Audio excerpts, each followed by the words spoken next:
పూర్తి సమాచారం ఢిల్లీ ప్రతినిధి సతీష్ అందిస్తారు లైవ్ ద్వారా. Satish, over to you.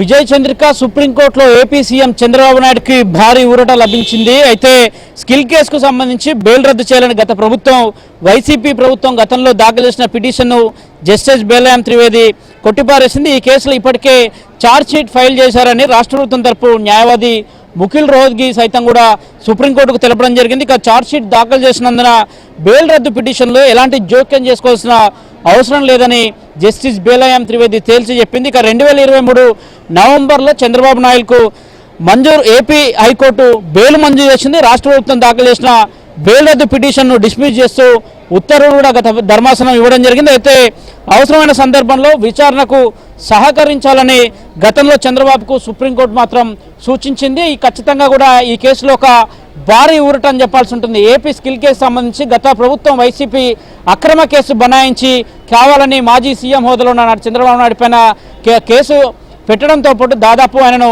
జైలుకు పంపించిన సందర్భాలను కూడా చూసాం. అట్లా ఆ కేసు నాటి సందర్భం నుంచి కూడా విచారణ జరుగుతూనే ఉంది. ఏపీ హైకోర్టు గతంలో బెయిల్ ఇవ్వడం, అనంతరం హైకోర్టు ఇచ్చిన బెయిల్ను సుప్రీంకోర్టులో నాటి సందర్భంలో వైఎస్ఆర్ కాంగ్రెస్ పార్టీకి సంబంధించిన ప్రభుత్వం సుప్రీంకోర్టులో పిటిషన్ వేయడం, పిటిషన్ పైన విచారణ జరగడం చేశాం. తాజాగా కాసేపటి క్రితమే జస్టిస్ బేలయం త్రివేది ధర్మాసనం ముందు కేసు విచారణ జరిగింది. కేసు విచారణ జరిగిన సందర్భంలోనే చంద్రబాబు నాయుడుకు భారీ ఊరటైతే లభించిందని చెప్పాల్సి ఉంటుంది. ఈ కేసులో మొదటి నుంచి కూడా ఎక్కడ కూడా స్కిల్ కేసులో ₹1 కూడా ప్రభుత్వం ₹1 కూడా ఎక్కడ కూడా అవినీతి జరిగినట్టు కూడా ఎక్కడ కూడా అందులో పేర్కొనలేదు. కానీ కావాలనే కుట్రపూరితంగా రాజకీయ కక్ష ధోరణితోనే నాటి సందర్భంలో చంద్రబాబు నాయుడు పైన ఒక అవినీతి కేసును మోపారు. అవినీతి కేసును పెట్టి మరి జైలుకు పంపించినారనే అంశంలో కూడా సుప్రీంకోర్టును ఆశ్రయించారు. గతంలో హైకోర్టు ఇదే పిటిషన్ పైన విచారణ జరిపింది. నాటి సందర్భంలో ప్రతిపక్ష నేతగా ఉన్న చంద్రబాబు నాయుడుకు బెయిల్ మంజూరు చేసింది. తాజాగా సుప్రీంకోర్టు సైతం కూడా ఇప్పుడు ఆ పిటిషన్ కూడా పూర్తిగా కూడా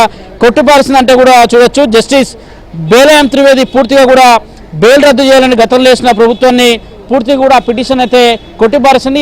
ఇది ఒక రకమైన భారీ ఊరటని చెప్పాల్సి ఉంటుంది విజయ చంద్రిక. Thank you Satish.